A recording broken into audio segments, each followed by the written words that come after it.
Have you been scrolling again? Oh, wait. No, I mean, of course the answer is yes. Who can even say no to this, right? And how much time has passed while you were scrolling? 2 hours? Maybe just one this time? Just one. Yeah, and still that's pretty much time wasted on scrolling. I mean, what did you get out of it? Nothing? Most of the time, nothing, right? But of course, the real cost isn't just time that we waste. It's also our attention, our clarity, our focus, and oftentimes even our sense of self. And I think deep down most of us know this already. But here we come to the real question then. Why do we still do it? But before we dive in, I would like to thank you for clicking on this video and spending some time out with me. Chapters and timestamps you can find in the description as always. And hi, my name is Kay. Welcome to Kaydom.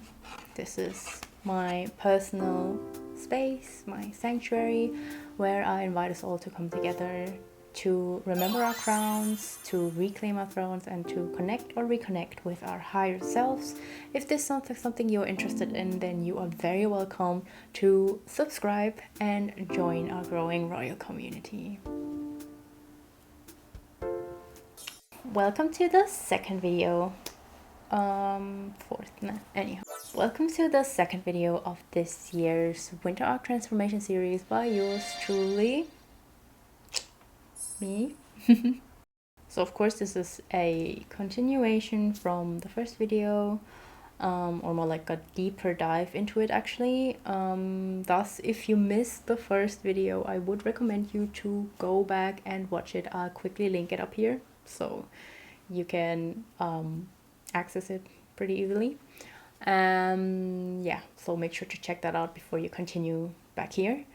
But if you already seen it, and if you simply just think like this interests me more and I feel like I have more need for this video right now, then without further ado, let's get into it together. Now, our world is loud, wouldn't you agree? Especially in this generation, our age of social media. Notifications, endless scrollings, and constant opinions. Your brain never really gets to rest. Like, there's no time for it to process all the information that you're taking in. Yes, your brain does need to take time out to process all the information that you're taking in. And you might think that there is no harm done, but really? Your attention span? Very, very critical, no? I mean, for how long can you really focus? For how long can you actually hold your attention? Maybe a few seconds, thanks to TikTok, no? I mean, and then there's of course also our creativity. Your creativity is actually a voice that speaks from within you. It's very similar to your intuition. It comes from the same place, actually. So if you cannot hear that, then there is not much of a creative process going on within you.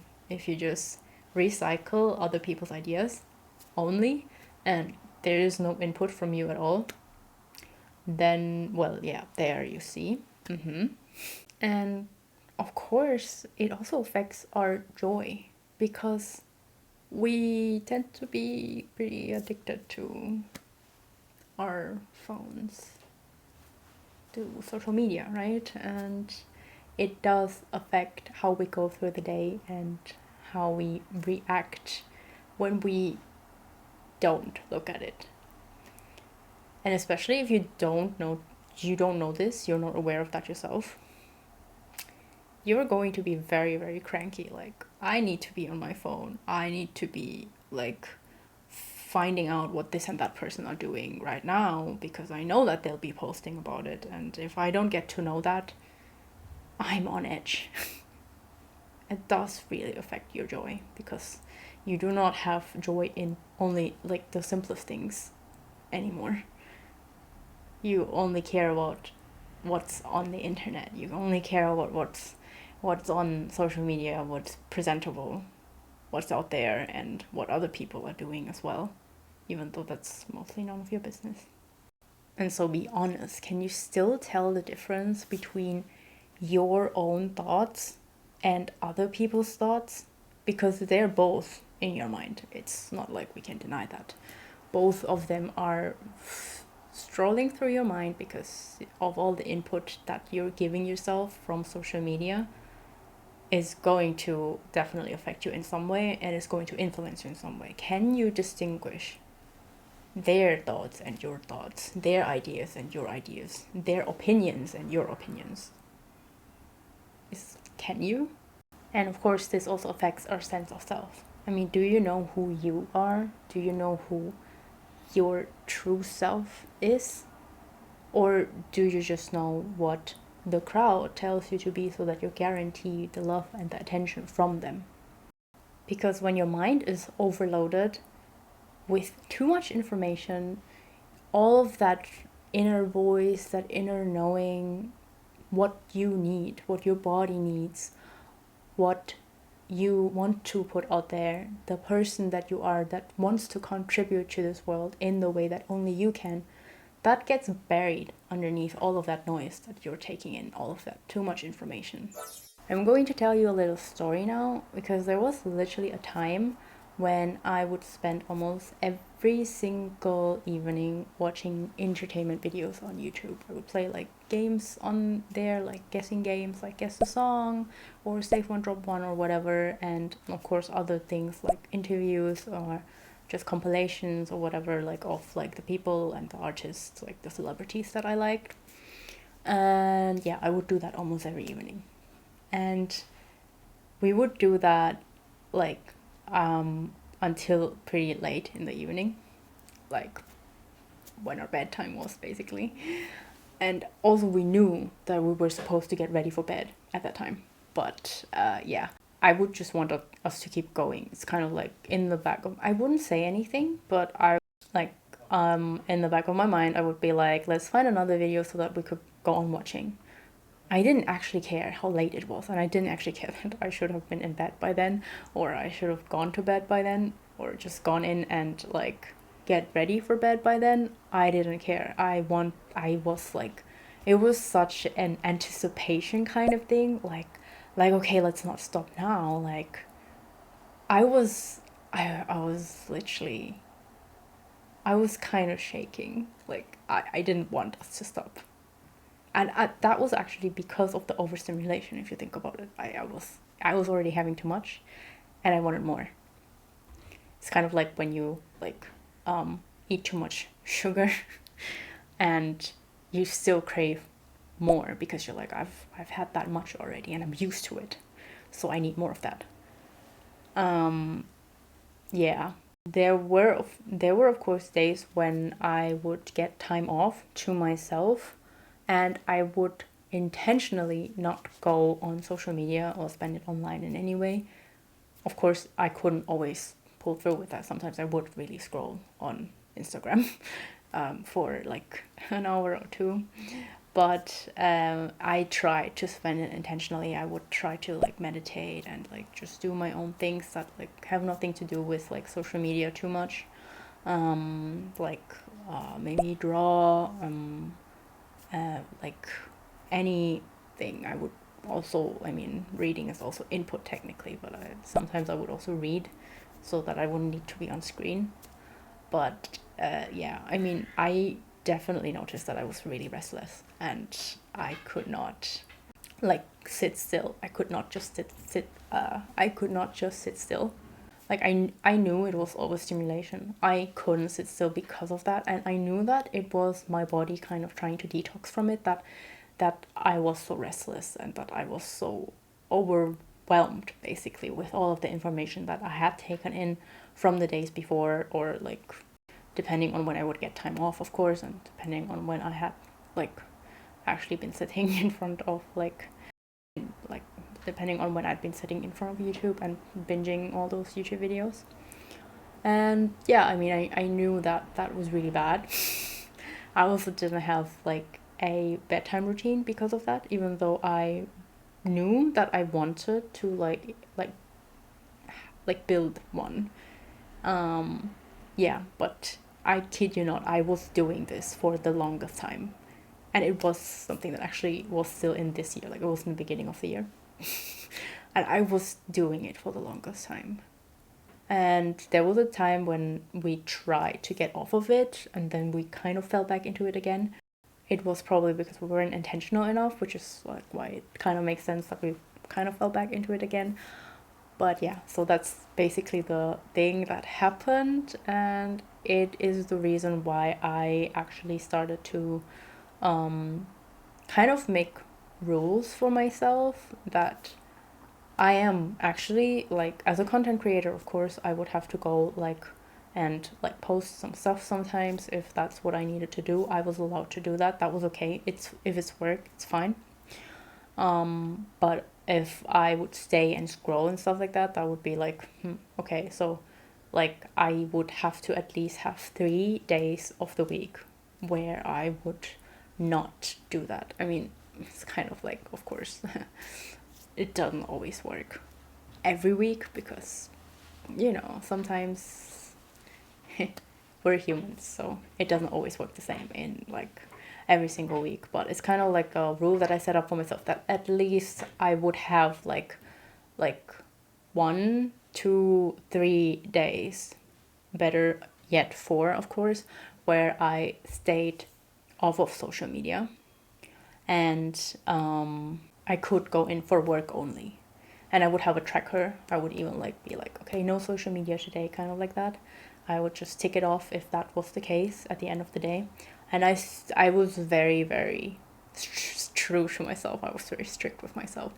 It works for me. I don't know how it would be for other people, but it works for me. I knew that this would work for me, and that's why I did it. And that's how it started to become a little bit better and better since then.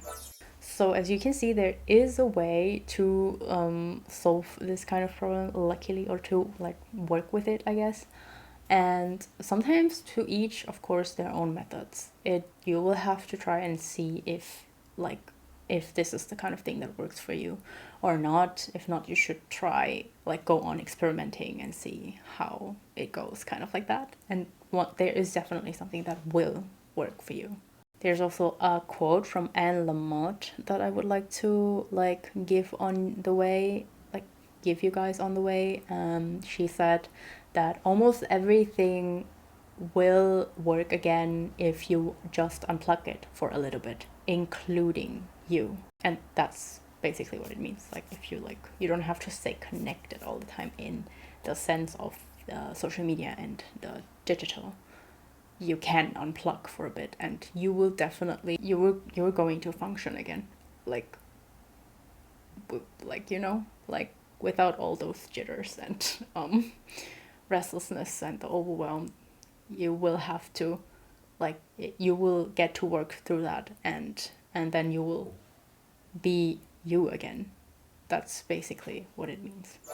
As you can see, I'm not shaming social media or evilizing it, because I mean it is not something wrong, it is not something bad in that sense, because it is like everything else in this world, neutral, and it's just the way we perceive it that makes it some specific way, like right or wrong or bad or good, right? But of course it is something that does enhance the distortion that we experience as human beings in our normal human lives already. It's a very great help in enhancing that. And we have to be aware of that. Because in the end, the likes, the endless scrolling, the algorithm, it makes us feel like there is some sort of like validation when we get a lot of views and a lot of likes. And of course, there is also it also feeds our craving for novelty, because we will want to look at things and be like, oh, they updated, they put up something new, they are there's a new content from this and this person, and they did something that they've never done before, and it's so interesting, it's so strange, it's so new. It does feed our like want for that kind of excitement, basically. And over time, we will also be the kind of people that will actually feel like we want to do things for the social. We want to put out things that will have people like it and will have people come and like well, just be like, just feel like we're relatable, and we can be someone that they relate to. They can be someone that they look up to, or just like or just follow and whatever, and it makes us feel good because like it boosts our ego so much. And in the end, that will be the priority though. That's the problem. That will be the priority, and we will not even be actually self-expressing anymore. We're not expressing ourselves. We're expressing some like version of ourselves that we made up, that we think people will like. And especially if people do come and like a lot, we will definitely want to stick with that version of ourselves, even though that's not us. And of course, the other thing that we do when it comes to social media and things that we see online and stuff like that, we compare a lot. Like, we compare like ourselves to people out there as well, that we're kind of like, well, I mean, if you're, for example, like an artist, it doesn't matter how long you have been an artist, but let's say you see someone out there and you're like, oh, their art is so much better than mine, because like I cannot draw like that, I can also not animate like that, or whatever. And I don't know, that's terrible. And I mean, in the end, it's kind of like, okay, but your style is your style and their style is their style. You're not supposed to be drawing like them. You're not. You do not have to draw like that. Who says that you have to draw like that? No one says that you have to draw like that, because it's about you putting yourself out there. If that is your style, then you put your style out there, and there will be people who resonate with it, just like there were people who resonated with that person's style, and that person might have started putting things out earlier, and you just feel overwhelmed by the fact that, oh, they have so many following already, or they have so many likes on all of their like pictures, like on all of the art that they post. Yeah, well, how about you start too, and then you'll see, oh, it does work with me too, actually. And you just be true to yourself, put things out there that, of course, you don't have to put out everything. And yes, of course, sometimes you have to move out of your comfort zone. You can't just be like, oh, no, this is not good enough yet, I'm not putting it out. No, this is also not good enough yet, I'm not putting it out yet. Because like, when will you ever put anything out then? It's like, there has to be like a way to also do that and, well, challenge yourself a little bit, but also still feel comfortable enough to say, okay, I am comfortable with posting this. This actually turned out really nice, in my opinion. There's also this one thing that Theodore Roosevelt said, and he said that comparison is the thief of joy, which is, well, obviously completely true. And there's also the quote that Maya Angelou, there's also a quote from Maya Angelou that I would like to leave with you. I mean, I don't actually know how to pronounce her name. I hope I did my best, okay? Well, anyway, she said that if you always try to be normal, then you'll never know how amazing you can be. And I completely agree with her. I mean, I'm saying this, and I am, of course, also telling you that, hey, I am not exempt from this, obviously, because I mean, that little story before, and I mean, I definitely had times when I would be like, oh, if I have a lot of likes, then that must mean that like people like me, or I have a lot of followers. And I used to have an account where like I had a lot of followers, also because when I went to Japan, like I met a lot of people, and we would just follow each other on Instagram, and sometimes I didn't even know them. But we would just like follow each other on Instagram and like each other's pictures. And that, of course, happened for like the first like few like moments when I was still in Japan, and still when I came back, kind of. It went on for a while, but then like it kind of stopped, because we went on with each other's separate lives, and we actually didn't have that much to do with one another anymore, and we didn't really have we didn't really keep contact that much anymore as well, because everyone had like their own stuff to get to, their own lives to live. and it wasn't online, obviously, because the real life is out there. And yeah, and then of course those likes kept declining and the contact kept declining, even though the following was still there. It was like, yeah, okay, not that much likes. And but I mean, of course, it's kind of like, if I got like 30 likes on one of my Instagram posts, I'd be like, whoa, that's crazy. Yeah, that's like, it's really good. Like, I don't know, like I definitely put my worth on it to some extent. And I mean, once you get addicted to something like that, nothing will ever be enough. At the next time that you post, you will be like, oh, hopefully I'll get like at least 30 likes, but like I want more, of course.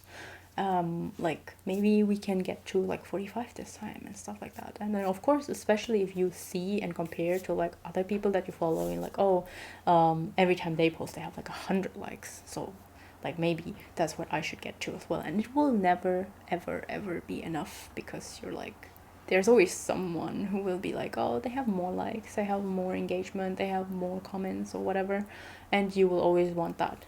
You'll be like, I want more as well, because it makes me feel good, even though it doesn't, obviously, because I mean, if you say that already, it actually makes you feel really bad.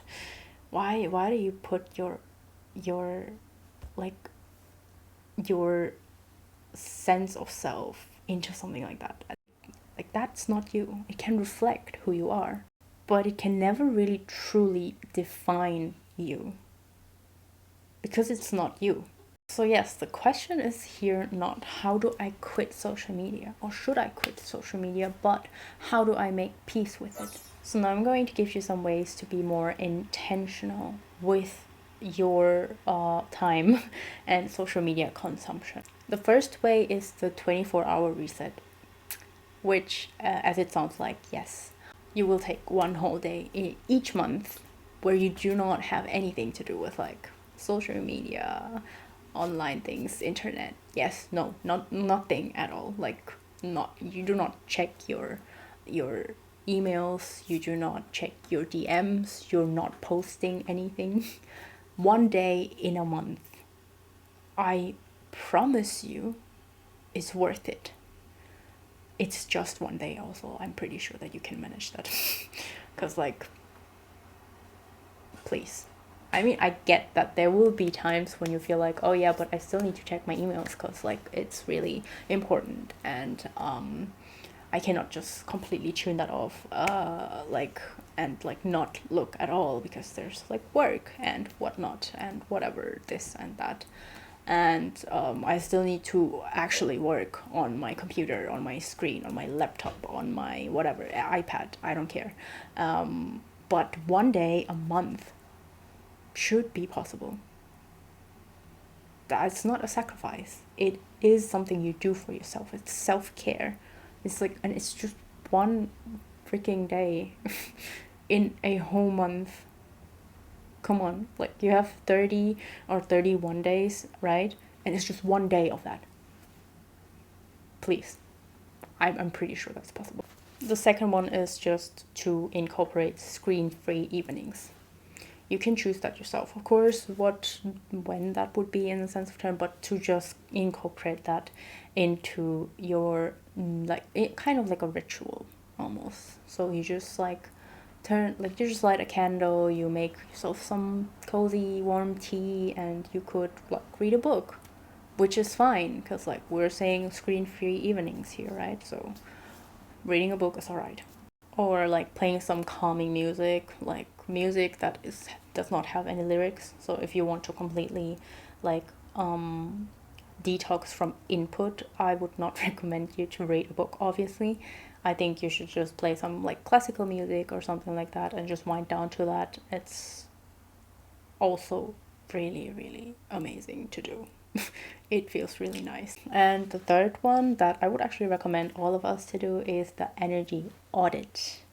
This is the part where you actually get to go on social media and look through all of the people, the accounts that you follow, and unfollow or unsubscribe or whatever to the people who make you feel like tense, who who or drain your energy, who just make you feel like you need to compare all the time, like yeah, those people, those accounts, unfollow, because this is it. You need to like cleanse your energy. You need to have the following that you, I mean, we already talked about this in the last video actually, that you have to have a feed that inspires you instead of a feed that makes you feel like you need to go to battle.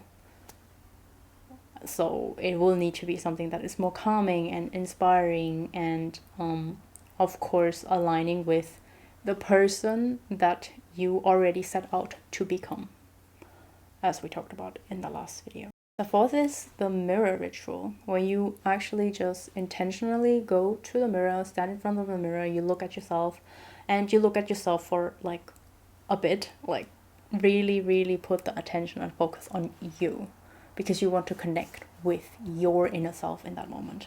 And then you tell yourself, today I am enough before anyone else tells me who I should be. Today I am enough. The fifth one is to, well, it's called the app relocation trick. Of course, this doesn't work with everyone. I've seen it not work as well. It did work with me, actually. So I went on Instagram a lot less once I relocated that app. And it was not on like my first, like the first page, the home page. Yeah, I would just put it on like a different page, and even like in a collection of apps on my iPhone. So it's not like I can just click on it and immediately go in. Like I would have to click and open the collection first, and then I would be able to click and open the app itself. So it did work for me, but I mean, for some people around me, it actually did not work either. So you will have to figure that out for yourself, try that for yourself if it works or not. And the sixth one is the 2-minute pause, where you actually give yourself the time before, like when you pick up your phone and you want to go on an app, you pause and ask yourself, is what I'm doing like intentional? Am I aware of this? Or is this just automatic? Is it just a reflex? Am I just used to doing this? And of course you can add something like, yeah, what am I going on there for right now? Set the intention. For some people it works. I've told you, this actually didn't work that well for me, but for some people it actually works when they set the intention first. Okay, I am going on Instagram because I want to check this specific topic that I know that this person that I follow posts about, and I'm researching right now and I need to do that. If that's something that works for you, you should definitely try that out. And the seventh is the digital dark zone, so to say, which is basically places where you intentionally do not take your phone with you. Like, for example, if you say like, yeah, okay, no phones on the dinner table, no phones on the dinner table, like for whatever reason, none at all. Or like when I go into the bathroom, I do not take my phone with me. I do not take any like digital device with me at all.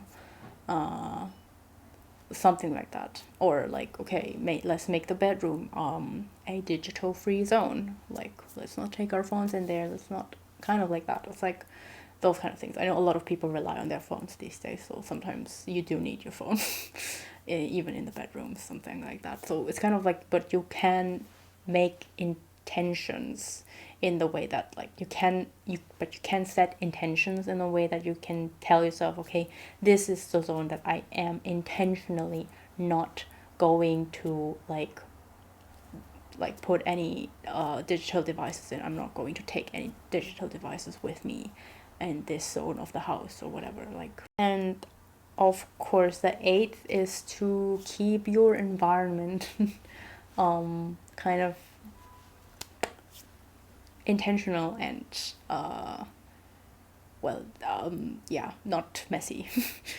It should be like a space, an environment, like a kind of corner or whatever, a personal corner that is just seen as sacred. So that's also basically the kind of space that you wouldn't take your phone into with. It should inspire calm. and it should inspire calm and focus instead of like anything else. So you could actually create that space intentionally, basically, instead of just saying, okay, this is the room that I won't take my phone into or something. It just be like, okay, that reading corner over there that I set up for myself, I'm not having my phone with me there at all.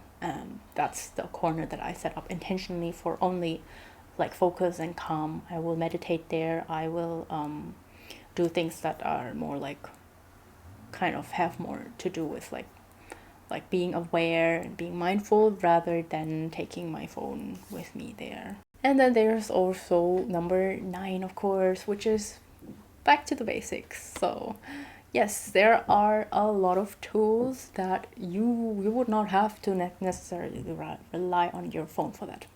And you can go back to the basics if that's something that you feel called to do, because it will help you be more intentional and it will help you be less with your phone.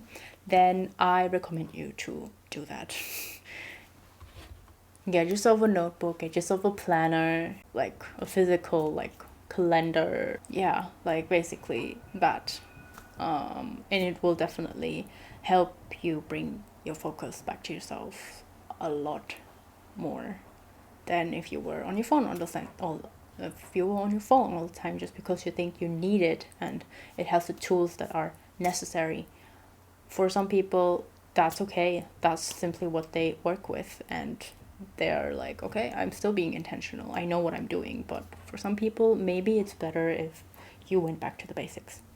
And of course, I will give you some journal prompts on the way too, for those who feel like working with journal prompts is works for them. When you set an intention, when you work on something, there will be a lot of things that come up to you by themselves and you don't actually need journal prompts. But for some people who really like to work with journal prompts, I will definitely give you some on the go.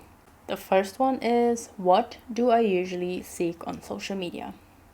Validation, distraction, or inspiration? Number 2 is, how does my mood shift when I take a break from it?